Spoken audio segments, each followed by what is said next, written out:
Welcome to this journey through one of the most disturbing cases recorded in the history of Louisiana. Before we begin, I invite you to leave in the comments where you are watching from and the exact time you are listening to this narration. We are interested to know which places and at what times of day or night these documented accounts reach. The first recorded mention of Moss Hollow appeared in 1849, though local historians believe the settlement may have existed for at least a decade prior. Located deep within the Atchafalaya Basin of Louisiana, approximately 23 miles southwest of what is now St. Martinville, this community remained absent from official maps until a land survey conducted in 1852 briefly acknowledged its existence before the documentation mysteriously disappeared from state records.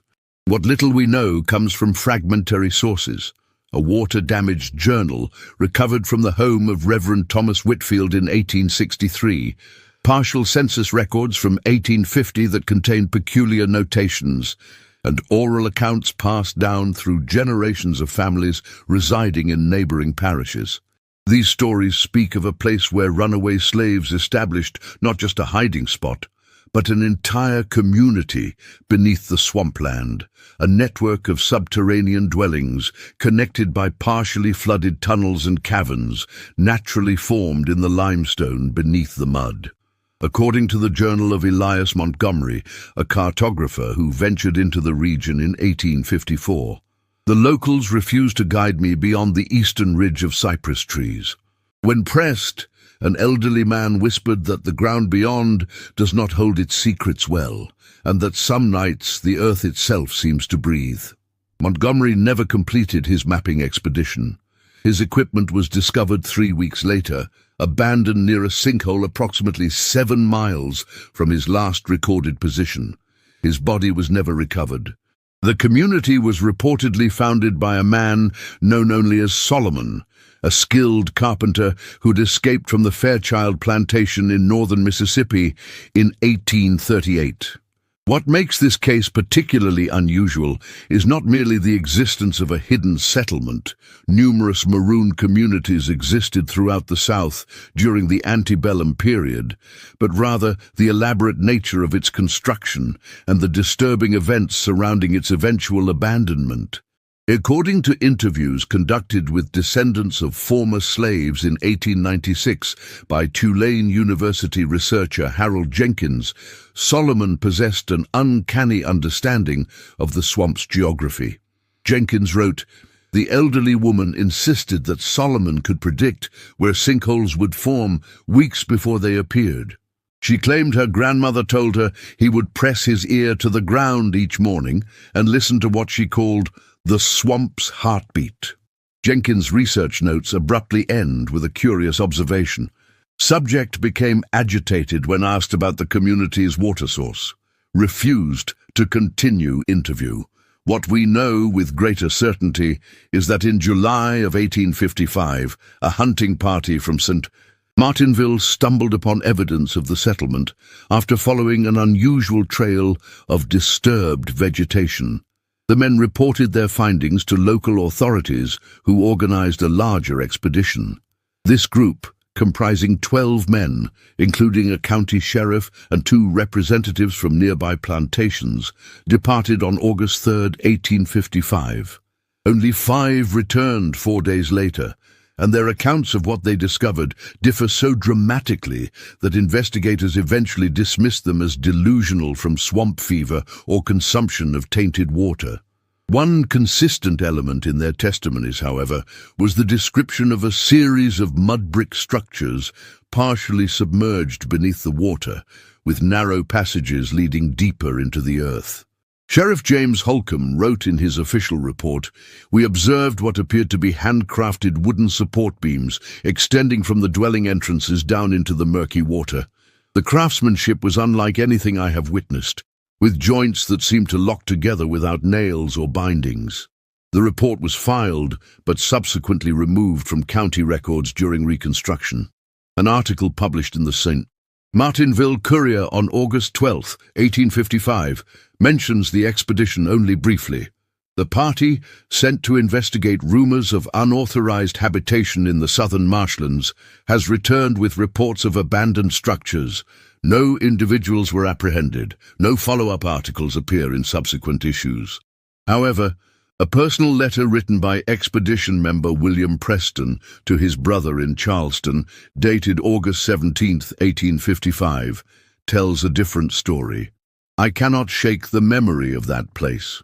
The tunnels extended far beyond what should be possible given the flooding. We followed one passage for what must have been half a mile, our torches revealing walls lined with strange markings. Not African symbols, as Reverend Barnes suggested, but something altogether different. They seemed to pulse in the flickering light. Davidson became separated from our group for only minutes, yet when we found him, he insisted he had been wandering for hours, conversing with individuals he could not describe. This letter was discovered among family papers donated to the Charleston Historical Society in 1932. What makes the Moss Hollow case particularly disturbing is what happened in the weeks following the expedition. 3 of the returning men died under unusual circumstances. Thomas Davidson, who had reportedly become separated from the group, was found hanging from a cypress tree near his home on September 1st. The coroner ruled it suicide, noting that Davidson had been suffering from nervous agitation since his return. Robert Jenkins died of what was recorded as swamp fever on September 9th, though his wife later claimed his symptoms included waking terrors and the sensation of water filling his lungs, despite being nowhere near water. Sheriff Holcomb resigned his position on September 21st and reportedly left Louisiana entirely, though no records exist of where he relocated. The most detailed account of what the expedition may have encountered comes from a journal believed to have belonged to Solomon himself, discovered during a drainage project in 1964. The journal, heavily damaged by water and time, contains entries spanning from 1839 to 1854. The handwriting changes noticeably over time, becoming increasingly precise and geometric. An entry dated January 23, 1843 states, "We have completed the Western Passage today. The ground is more stable than expected. The water seeps in predictable patterns now, and I can hear where it will come next. 27 souls now reside in our hollow. None wish to return to the world above." Another entry, dated March 10, 1846, reads, "The deeper chambers remain dry even after the heavy rains. Strange echoes today. The children say they hear singing from the North Passage, though none of our people are there. Must investigate tomorrow." The final legible entry, dated May 4, 1854, consists of a single sentence: "It has found us." What "it" might have referred to remains unknown, as does the fate of the settlement's inhabitants. No bodies were ever recovered from the site, and no records exist of former Moss Hollow residents appearing in other communities or registering with Freedmen's Bureau offices after the Civil War. A geological survey conducted by Louisiana State University in 1948 noted unusual formations in the area where Moss Hollow was believed to have been located. Professor Richard Garrett wrote, "The depression patterns suggest a network of chambers approximately 15 to 20 feet beneath the current swamp level. However, core samples indicate the presence of hardened clay not native to this region, almost as if the cavities had been lined with manufactured material. More puzzling are the traces of salt water found at this depth, despite being over 70 miles from the Gulf." In 1957, anthropologist Margaret Wilkins attempted to organize a proper archaeological investigation of the site, but abandoned her efforts after funding was unexpectedly withdrawn.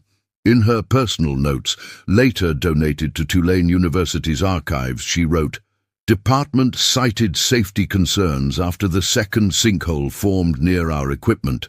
Jenkins insists it was precisely where we had planned to begin excavation the next day. Hard not to see the timing as peculiar." What is perhaps most unsettling about the Moss Hollow case is not what was found, but what remains hidden.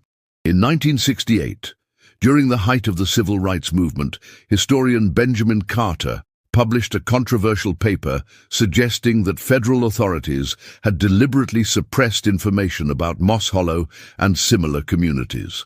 Carter wrote, "The narrative of helpless, dependent slaves waiting for liberation did not align with evidence of self-sufficient, organized communities operating beyond plantation boundaries. Moss Hollow represents not just a historical curiosity, but a challenge to established power structures." Carter's paper was largely dismissed by his colleagues, and he never published on the subject again.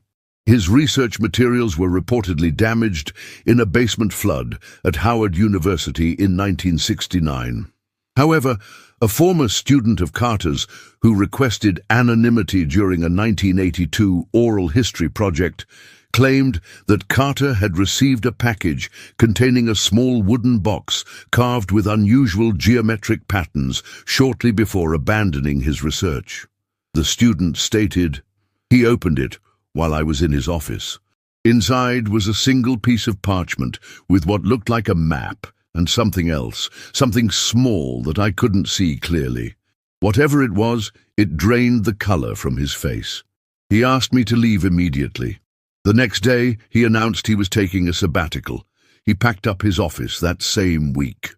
Local residents have long reported unusual phenomena in the vicinity of the presumed Moss Hollow site. Persistent accounts describe unexplained lights visible through the mist on particularly humid nights.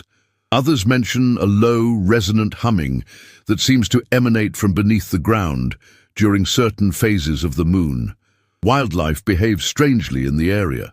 Hunters note that animals avoid a roughly circular region approximately 2 miles in diameter, despite the abundance of suitable habitat. In 1962, trapper Jerome Thibodeau told the Lafayette Gazette that he had discovered what appeared to be a partial tunnel entrance after a particularly severe storm had uprooted several cypress trees. The opening was perfectly round, about the size of a wagon wheel, lined with what looked like fired clay, he reported. "I shined my light down but couldn't see bottom. I dropped a stone and never heard it land." When asked if he had reported his finding to authorities, Thibodeau allegedly laughed and said, "Some things better left alone." Attempts to locate the entrance based on Thibodeau's description proved unsuccessful. What happened to Solomon and his community remains one of the most enduring mysteries in Louisiana's history. Some historians suggest that the inhabitants simply abandoned the settlement after their location was discovered, dispersing to other maroon communities or fleeing north. Others propose more troubling scenarios, pointing to the lack of physical evidence of migration and the abrupt nature of the apparent abandonment. The Journal of Reverend Thomas Whitfield, discovered after his death in 1863, contains a curious entry dated October 17, 1855. "Visited by a man today who claimed to have come from beneath the earth. His clothes were caked with a grey mud, unlike any I've seen in this parish. He would not give his name, but asked if I would record that they had gone deeper where the voices led them. When I asked for clarification, he said only that Solomon had found another way down and that they would not be returning. The man left before sunrise. The mud he tracked into my study had hardened like cement by morning." Perhaps most disturbing was the discovery made during a Corps of Engineers drainage project in 1959.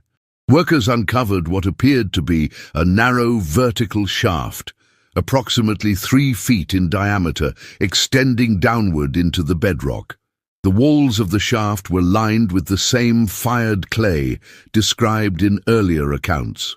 Project supervisor Harold Williams reported that the shaft descended at least 60 feet before narrowing further, beyond the reach of their equipment. At the bottom of the accessible portion, workers recovered a single item, a hand-carved wooden box containing 27 small figurines, each depicting a human form in various poses.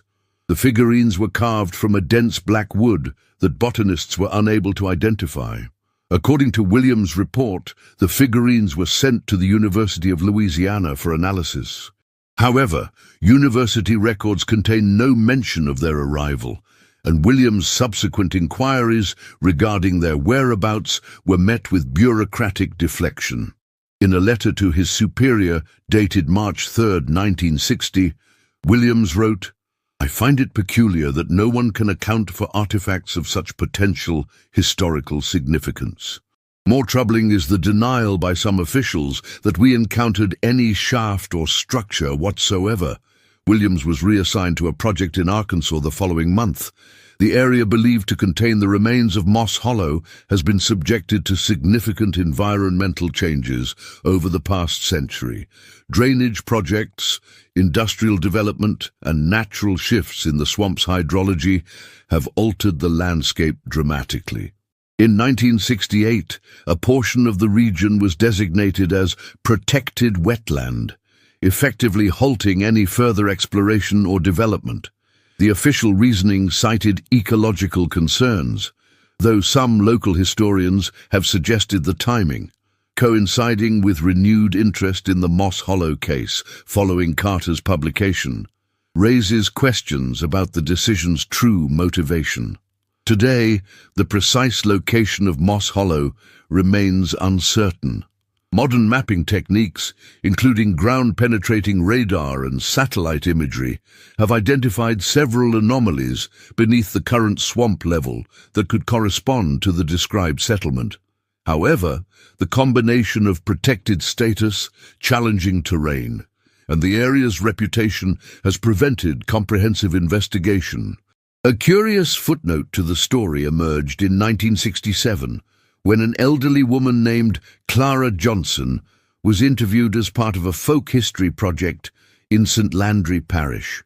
Johnson, then 93, claimed her grandmother had been among the original inhabitants of Moss Hollow. According to the transcript, Johnson stated, "Grandmama said Solomon wasn't building a refuge. He was building a doorway. They found something down there in the wet dark, something old. Older than slavery, older than America. It promised them freedom, but not the kind they thought." When asked to elaborate, Johnson reportedly smiled and said, "Some chains you can see, some you can't." The recording of this interview was catalogued in the Louisiana State University folklore collection, but was reported missing during an inventory conducted in 1968. The written transcript remains the only record of Johnson's testimony. She passed away in 1969, taking whatever additional knowledge she possessed to her grave. Perhaps the most rational explanation for the abandonment of Moss Hollow lies in the environmental conditions of the region. Geologists note that the area experiences periodic flooding and unstable ground conditions that would make long-term subterranean habitation challenging, if not impossible. The community may have succumbed to natural disaster, a collapse or sudden flooding, with survivors scattered and records lost to time. Yet this explanation fails to account for the more unusual elements of the case: the apparent sophistication of the construction, the lack of physical remains, and the consistent reports of inexplicable phenomena associated with the site. These aspects have fueled speculation ranging from the plausible to the fantastical. Some suggest that Moss Hollow represents evidence of advanced engineering knowledge among enslaved populations that has been deliberately obscured from historical record. Others propose more outlandish theories involving underground waterways leading to the Gulf, or even connections to indigenous legends of subterranean worlds. What can be stated with certainty is that something existed in the swamps southwest of St. Martinville, a community that left behind just enough evidence to confirm its presence, but insufficient information to paint a complete picture of its nature or fate. The fragmentary records, inconsistent testimonies, and physical anomalies create a historical puzzle that continues to resist solution. In 1954, historian Eliza Montgomery, no relation to the disappeared cartographer, wrote perhaps the most fitting assessment of the case. Moss Hollow represents a peculiar type of historical ghost, substantial enough to cast a shadow across documented history, yet insubstantial enough to evade definitive capture within our understanding. It exists in the margin between established fact and folklore, between the world we acknowledge and the world we sense but cannot name. On rare occasions, visitors to the Atchafalaya Basin report hearing unusual sounds emanating from beneath the murky waters, a rhythmic tapping that some have likened to carpentry tools or the construction of wooden structures.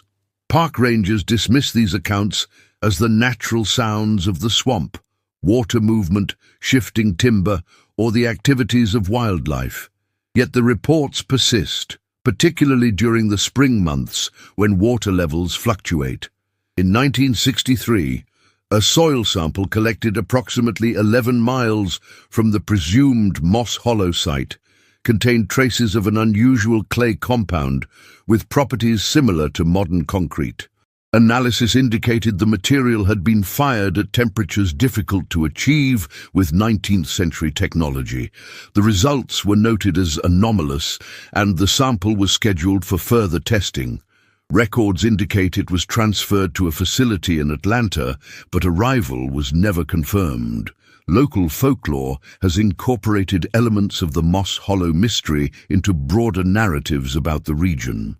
Some fishing guides speak of Solomon's Chambers when referring to particularly deep sections of the swamp. Others warn against venturing too far into certain areas after sunset, claiming that the boundaries between worlds grow thin when darkness falls over the water. The descendants of those who once lived near Moss Hollow maintain a curious tradition.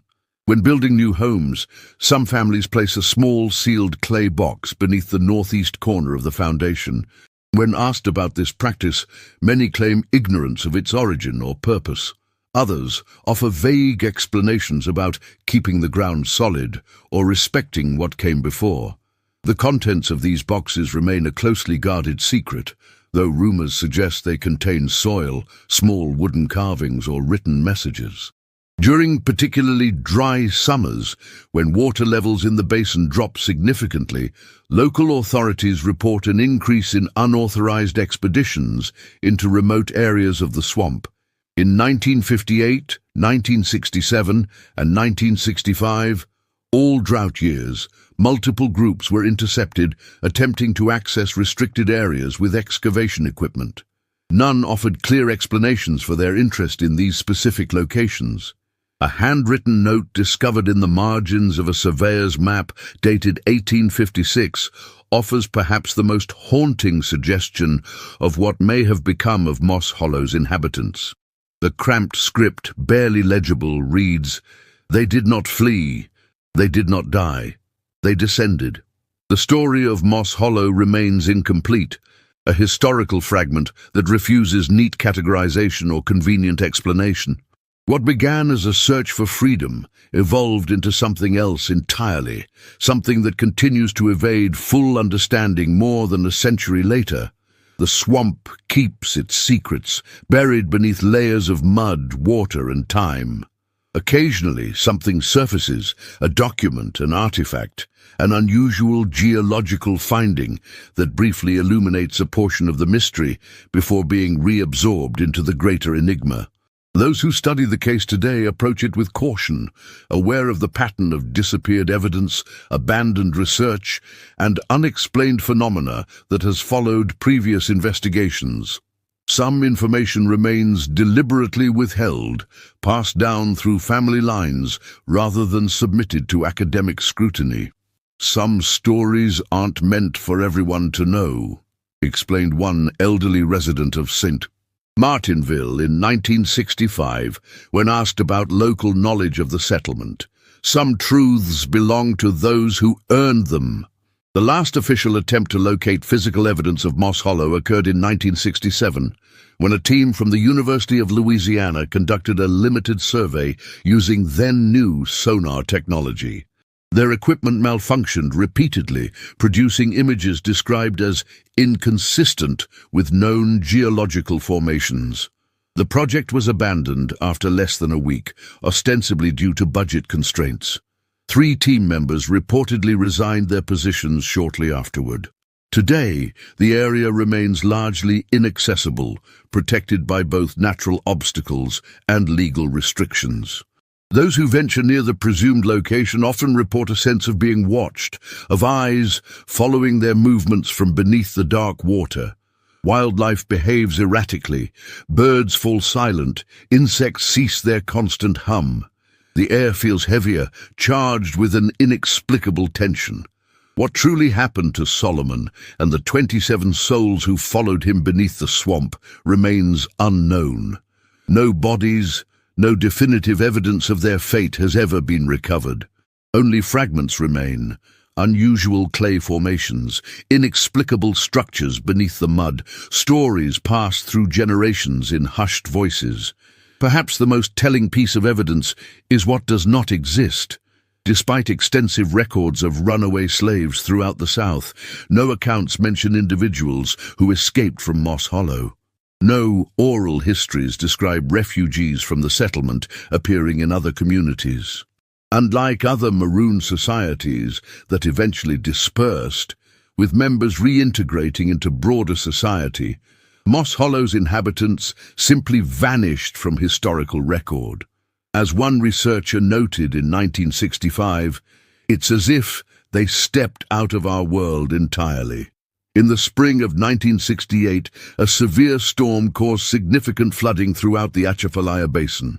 When the waters receded, local fishermen reported that a section of swampland, approximately 17 miles southwest of St. Martinville, had changed.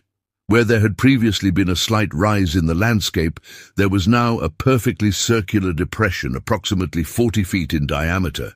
At its center, a dark opening extended downward into the earth. Authorities cordoned off the area immediately. Official statements cited dangerous conditions and environmental concerns. No journalists were permitted access. 3 days later, the site was permanently restricted under federal wetland protection laws. No official explanation for the formation was ever provided. Those who glimpsed the depression before it was restricted described it as unnaturally perfect in its circumference. One witness, speaking anonymously to a local newspaper, claimed to have seen markings around the rim, like writing, but not any writing I've ever seen. Another reported hearing a sound like singing emanating from the opening, but with no words I could make out. The story of Moss Hollow remains unfinished, a historical phantom that occasionally makes its presence known before retreating back into the shadows. Whatever secrets lie beneath the murky waters of the Atchafalaya Basin, they remain carefully guarded, accessible only through fragments of evidence and the whispered stories of those who live with the knowledge that sometimes the ground beneath our feet holds more than solid earth. For those who know where to look, the signs of Moss Hollow's existence persist, unusual patterns of vegetation that form perfect circles in the swamp, water that flows against the natural gradient in certain areas, the persistent absence of wildlife in regions that should teem with life. And occasionally, on still nights when the moon is dark, lights that seem to glow beneath the water's surface, moving slowly, deliberately, like lanterns carried by unseen hands. The most recent documented reference to Moss Hollow appeared in 1969 in the will of Elijah Johnson, a descendant of Clara Johnson. Among his possessions was listed one wooden box containing soil from the hollow to be returned to the water upon my death. The executor of his estate reported that the box, small enough to fit in the palm of a hand and carved with intricate geometric patterns, was indeed filled with a dark, dense soil, unlike any found in the region. As instructed, it was cast into the waters of the Atchafalaya Basin during a private ceremony attended only by family members. One attendee later described seeing ripples that moved against the current from the point where the box entered the water, as if something beneath the surface had reached up to receive it. Solomon's community, whatever its ultimate fate, remains a disturbing reminder that history is not a complete record, but rather a collection of fragments, some preserved, some lost, some deliberately hidden. The spaces between these fragments, the silences and gaps in our understanding, often contain the most unsettling truths. As the waters of the Atchafalaya continue to rise and fall with the seasons, covering and revealing the secrets buried in the mud, the question remains, did Solomon find the freedom he sought in the depths beneath the swamp? Or did he and his followers discover something else entirely, something that offered a different kind of liberation, at a price we can only imagine? The swamp keeps its silence. The waters conceal what lies beneath. And sometimes, on the darkest nights, locals swear they can hear the sound of hammers and saws echoing from below the surface, the sound of something still being built in the depths, one careful piece at a time. Perhaps most unsettling are the accounts from those who have spent their lives on the water. Fishermen and trappers speak of moments when the boundary between surface and depth seems to blur. Raymond Brough, a lifelong resident of St. Martinville who passed away in 1966, told researchers in 1959, "There are places where the bottom ain't really the bottom, where what looks like solid ground shifts if you watch it long enough. My daddy showed me those spots when I was a boy, told me never to drop anchor there. Said the mud might decide to pull you down." A geological assessment conducted in 1960 by Louisiana State University identified several anomalous subsurface structures in the region, including what appeared to be a network of chambers approximately 25 to 30 feet beneath the swamp floor. Dr. Howard Phillips, who led the study, noted that the formations did not match typical karst topography expected in limestone regions. The regularity of the spaces suggests either an extremely unusual natural formation or, more controversially, evidence of human modification, he wrote. Phillips requested funding for a more comprehensive investigation, but was denied. He left the university the following year, citing professional differences with the administration. What little physical evidence exists of Moss Hollow has been scattered, lost, or sequestered in private collections. In 1961, a fisherman recovered what appeared to be a hand-carved wooden door from the swamp, approximately 12 miles southwest of St. Martinville. The door, constructed of cypress and measuring roughly 4 feet by 2 feet, featured unusual iron hinges of a design not consistent with 19th century American craftsmanship. More striking were the symbols carved into its surface, geometric patterns arranged in concentric circles. The fisherman reportedly kept the door in his shed for several weeks before a government man visited and offered to purchase it. The door's current whereabouts are unknown. A photograph of the door, taken by the fisherman's son before its sale, surfaced in 1968 as part of a collection of regional curiosities displayed at a small museum in Lafayette. The curator, when questioned about the item, claimed it had been loaned anonymously and later reclaimed by its owner. The photograph itself disappeared from the museum archives during a reorganization in 1969.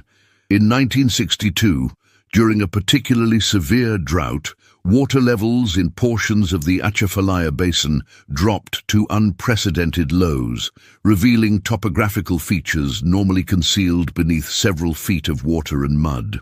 Local resident Maurice Thibodeau described seeing what looked like the tops of walls, arranged in a perfect circle in an area approximately 20 miles southwest of St. Martinville.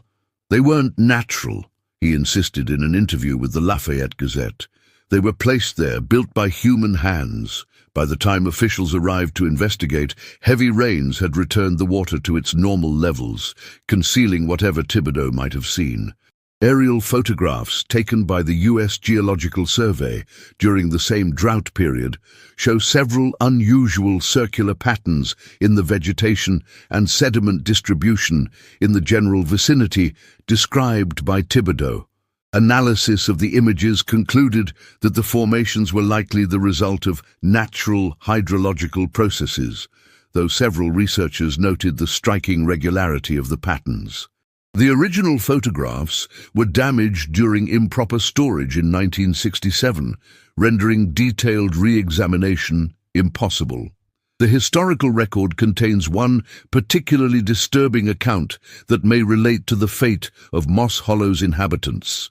In September 1855, approximately 1 month after the expedition that reportedly discovered the settlement, a steamboat captain named James Harrington documented an unusual encounter while navigating the lower portion of the Atchafalaya River. In his log, Harrington wrote, "Observed several individuals emerging from the water at the eastern bank, approximately 15 miles north of Morgan City. Most unusual was their appearance, covered head to toe in a grey mud that had hardened on their skin like armor. They moved in a manner I cannot adequately describe, almost mechanically. When hailed, they made no response but turned as one and returned to the water. My first mate, Mr. Collins, insisted we investigate, but I deemed it unwise and continued our journey. I count 27 distinct figures before they disappeared beneath the surface."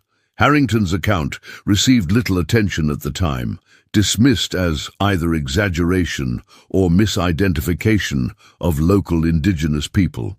The precise number he recorded, 27, matches the final population of Moss Hollow mentioned in Solomon's recovered journal.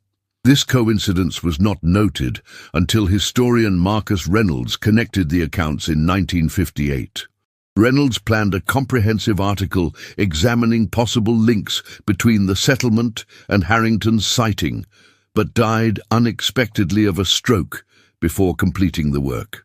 His research materials, including copies of primary documents, were reportedly destroyed in a house fire 3 weeks after his death. The geography of the region itself presents another layer of mystery. Modern hydrological surveys indicate that portions of the Atchafalaya Basin contain unexplained subsurface water flows, currents that move independent of surface patterns and often against the expected gradient. In 1965, hydrologist Patricia Lamont documented what she termed vertical circulation anomalies in the area believed to contain Moss Hollow.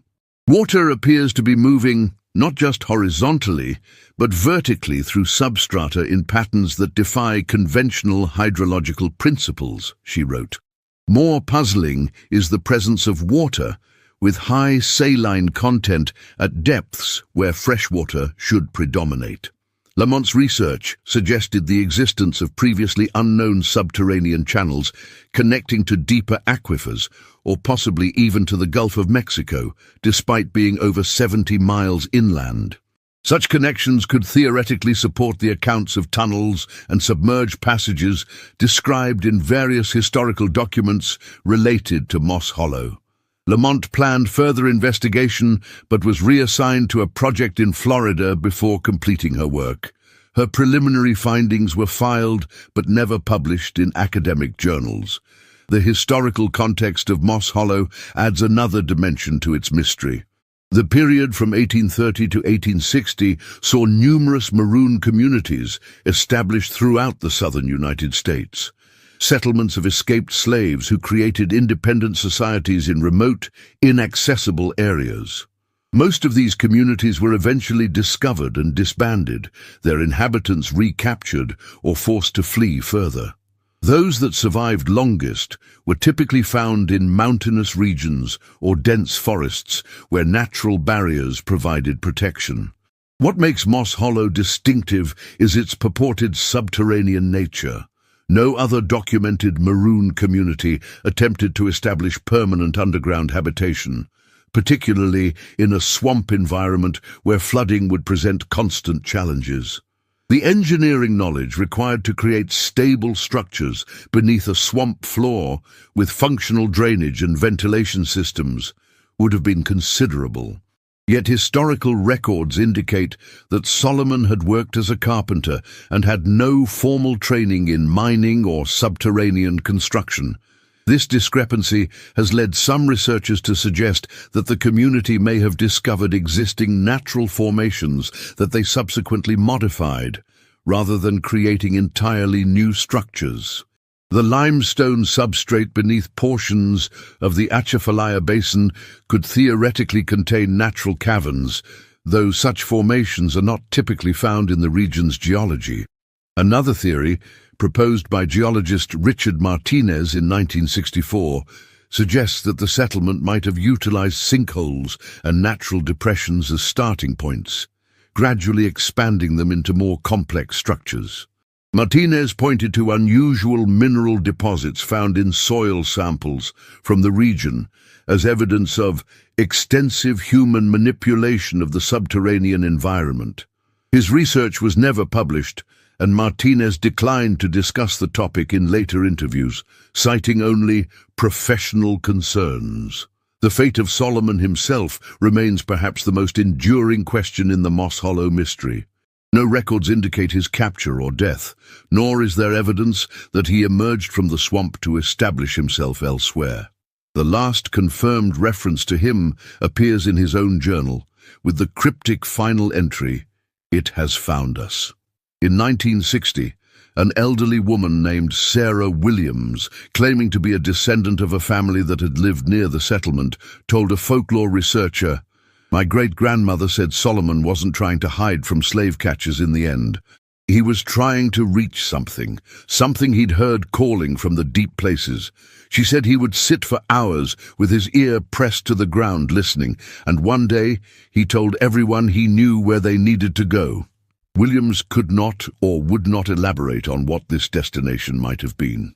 The fragmentary evidence surrounding Moss Hollow has spawned numerous theories over the decades, ranging from the mundane to the fantastic. Some historians suggest that the settlement was simply abandoned after its discovery, with its inhabitants dispersing to other regions.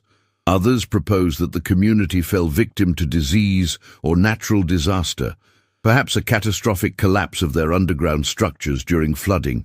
More controversial theories suggest deliberate concealment of evidence by authorities who found the settlement's existence politically problematic, or by private interests seeking to exploit resources discovered by the community.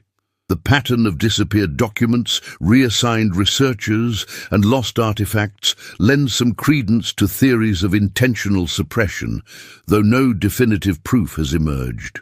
Perhaps the most unsettling aspect of the Moss Hollow case is the consistency with which those who investigate it eventually abandon their research. Historians, geologists, anthropologists, and journalists who have pursued the story in depth have frequently ended their inquiries abruptly, often leaving positions, changing fields of study, or refusing to discuss their findings. While professional setbacks and personal circumstances provide plausible explanations in individual cases, the pattern itself raises questions.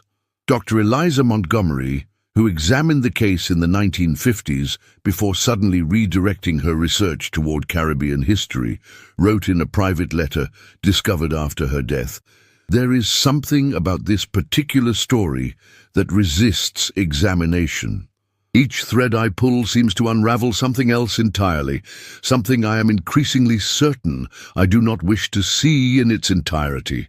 Montgomery never published her findings on Moss Hollow, and her research notes were not found among her papers after her death in 1964. The physical landscape itself seems to resist investigation. Attempts to conduct thorough archaeological surveys have been hampered by environmental factors, flooding, shifting terrain, equipment failures. In 1963, a team from Tulane University planned an extensive examination of the area but abandoned the project after 3 members contracted an unusual illness characterized by disorientation, auditory hallucinations, and extreme sensitivity to light. Medical examinations found no known pathogen, and symptoms resolved after the individuals left the region. Local attitudes toward the Moss Hollow mystery reflect a complex relationship with this aspect of regional history. Many residents of parishes near the presumed site display a curious ambivalence, acknowledging the settlement's historical significance while expressing reluctance to discuss specific details. Some stories belong to the telling, not the writing down, explained one elderly resident in 1957 when asked why local oral traditions about Moss Hollow rarely appeared in written accounts. This reluctance extends to physical proximity as well. Fishing guides and trappers familiar with the basin often avoid certain areas, particularly after sunset. When pressed for explanations, many offer vague references to bad water or places where the bottom isn't right. Others simply state that some parts of the swamp don't welcome visitors, a sentiment echoed across generations of local inhabitants. In 1968, sociologist Dr. James Peterson noted what he termed a geographic taboo operating in communities surrounding the Atchafalaya Basin. There exists an unspoken but widely observed prohibition against entering or discussing specific areas, he wrote. This taboo appears strongest among families with the deepest historical ties to the region, suggesting it emerges from historical experience rather than superstition. Peterson's observation aligns with patterns seen in other communities with historical trauma, a collective agreement to avoid certain topics or places associated with disturbing events. The environmental changes to the region over the past century have further complicated attempts to unravel the mystery. Logging operations, oil and gas exploration, flood control measures, and natural shifts in the basin's hydrology have altered the landscape significantly. What might have once been identifiable landmarks or access points have been obscured or destroyed entirely. The swamp reclaims and transforms, burying the past beneath layers of silt and vegetation. Yet despite these changes, the stories persist. They surface in family histories, in the cautious warnings passed from one generation of swamp guides to the next, in the inexplicable gaps in official records. They emerge in the consistent accounts of unusual phenomena associated with specific areas of the basin, areas that correspond, however roughly, to the presumed location of Moss Hollow. In 1963, a hunter named Joseph Martin reported finding what appeared to be a wooden post protruding from the water in a remote section of the swamp. The post, approximately 4 inches in diameter and extending 2 feet above the water's surface, was carved with symbols similar to those described on the door, recovered in 1961. Martin marked the location on his map, but when he returned the following day with a camera, the post had disappeared. He told the St. Martinville Courier, "It wasn't broken off or washed away. The water where it had been was perfectly still, like nothing had ever disturbed it. But I know what I saw." In 1967, during construction of a pipeline approximately 15 miles from the presumed Moss Hollow site, workers uncovered what appeared to be a wooden structure beneath approximately 12 feet of sediment. According to the foreman's report, the structure consisted of interlocking cypress beams formed into a square frame approximately 8 feet on each side. Inside the frame, workers discovered several artifacts: a hand-forged iron tool resembling a chisel, fragments of pottery with unusual geometric designs, and what appeared to be a journal or ledger, its pages fused together by moisture and time. The items were collected by a representative from the company's legal department, ostensibly for transfer to appropriate authorities. No record exists of their arrival at any museum, university, or government office. When questioned later, company officials stated only that items of potential historical interest had been properly processed according to company policy. The workers who made the discovery were transferred to other projects within weeks. The most recent significant development in the Moss Hollow case occurred in 1968, when heavy spring flooding altered water flow patterns throughout the Atchafalaya Basin. When water levels receded, local pilots reported seeing unusual patterns in the vegetation and soil coloration in areas previously submerged. Aerial photographs revealed what appeared to be a series of concentric circles, the largest, approximately 300 feet in diameter, visible only from above. Scientists from the U.S. Geological Survey attributed the formations to natural hydrological processes, but noted their unusual regularity. Independent analysts pointed to similarities between these patterns and the geometric designs described in various artifacts associated with Moss Hollow. Before more detailed examination could be conducted, the area was designated as protected wetland, and access was restricted. Today, the story of Solomon and his underground community exists in a liminal space between documented history and regional folklore. The fragmented evidence neither fully confirms nor completely dismisses the more unusual aspects of the accounts. What remains is a historical anomaly, a community that appeared briefly in the official record before vanishing not just physically but historiographically, leaving behind only traces and questions. Those who encounter the story today often find themselves drawn into the same pattern that has characterized its investigation for over a century. Initial fascination, followed by frustration at the fragmentary nature of the evidence, and finally, a curious reluctance to pursue certain threads too far. As one researcher noted in 1965, before abandoning her study, there is an emotional quality to this particular historical mystery that distinguishes it from mere academic curiosity. One gets the unsettling sense that the story is not simply waiting to be discovered, but is instead observing those who seek it. Perhaps the most fitting testimony comes from the journal of William Preston, the expedition member who wrote to his brother about the settlement in 1855.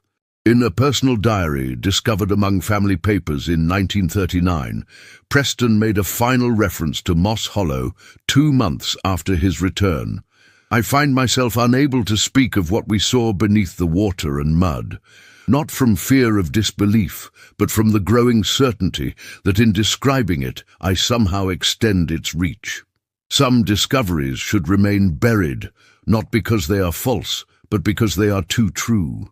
True in ways our minds are not equipped to accommodate. Solomon found something down there in the dark. I pray it remains there, listening to no one but the water. The swamp continues its slow cycles of flood and recession. The water rises and falls, concealing and revealing by turns. Occasionally something surfaces, a fragment of wood carved with strange symbols, an unexplained formation in the landscape, a story passed down through generations in hushed voices. For brief moments, these fragments offer glimpses of a mystery that has resisted resolution for more than a century. Then the water rises again, the mud settles, the swamp reclaims its secrets, and somewhere beneath the dark surface, in chambers carved from mud and clay and human determination, the story of Solomon and his people continues, a history written not in books or official records, but in the spaces between what is known and what remains hidden. Visitors to the region today occasionally report hearing unusual sounds when the water is still and the night is dark, rhythmic tapping that seems to emanate from beneath the surface, like the sound of construction continuing in hidden places. Others describe a sensation of being watched from below, of eyes following their movements from beneath the murky water. Park rangers and wildlife officials dismiss such accounts as the product of imagination influenced by local legends, or as misinterpretation of natural phenomena, the movement of submerged logs, the activities of nocturnal wildlife, the complex acoustics of the swamp environment. Yet the reports persist, decade after decade, with remarkable consistency. Perhaps Solomon and his community indeed found what he sought when he first led them into the swamp, not merely a refuge from the world that had enslaved them, but a passage to somewhere else entirely.